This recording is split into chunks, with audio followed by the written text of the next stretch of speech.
کسی سسٹم کے پاس انسانیت کی بقا نہیں ہے، بقا صرف نظام الہی میں ہے۔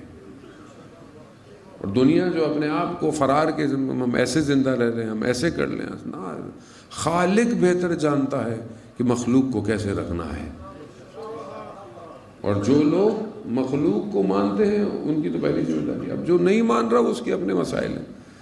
اصل میں ظاہری طور پر انسان اپنے آپ کو دین پہ، جو آج کل لوگ انگلی اٹھاتے ہیں وہ اشتباہ کر رہے ہیں، دین پہ انگلی نہیں اٹھا رہے، وہ دین پر عمل کرنے والوں کو دیکھ کر دین سیکھ رہے ہیں۔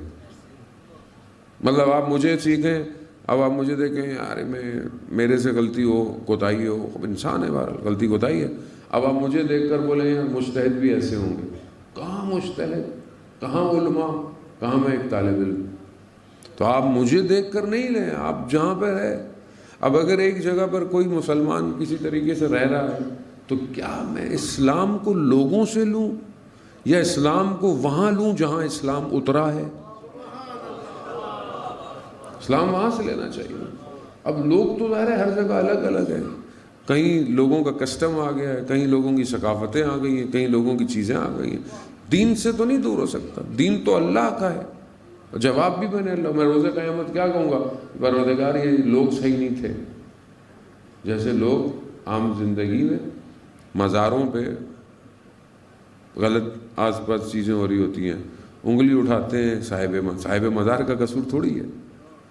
صاحب مزار اپنی مقام میں زمانے میں اولیاء خدا ہوگا، کچھ بزرگ ہوگا، تو جو مزار پہ ہو رہا ہے وہ صاحب مزار کی غلطی نہیں ہے، لوگوں نے ایسا بنایا ہوا ہے۔ تو اب ہم کیا کریں؟ ہم اپنی عقل کو کیسے ایکٹیویٹ کریں، کیسے چیزوں کو جج کریں؟ تو اس عقل کو جو انٹرنل ہے، اس سافٹ ویئر کو صاف اور سالم رہنا ضروری ہے۔ انسان اپنی زندگی میں ہی کچھ ایسے کام کرتا ہے کہ یہ اندر آلودہ ہو جاتا ہے، اور پھر یہ آلودگی یہاں بڑھ جاتی ہے کہ انسان کے تفکرات خراب ہونا شروع ہو جاتے ہیں۔ صحیح عقیدے پہ ہوتا ہے گمراہ ہو جاتا ہے، صحیح چیز پہ عمل کر رہا ہوتا ہے غائب ہو جاتا ہے۔ آج معاشرہ ایسی ہے، آج آپ دیکھیں بڑے بڑے پڑھے لکھے لوگ، انسان ٹریک سے اتر جاتے ہیں، ظاہری طور پر وہ اپنے آپ کو کامیاب سمجھتے ہیں، مگر کوئی کامیابی نہیں ہے۔ اگر کامیابی کوئی اور راستہ ہوتا تو اللہ اسی کو بھیجتا۔ کامیابی کا راستہ صراط مستقیم ہے، نہ لیفٹ ہے نہ رائٹ ہے، سیدھا بالکل۔ علی مال حق و حق مال علی، یہی راستہ ہے اور کوئی راستہ نہیں ہے۔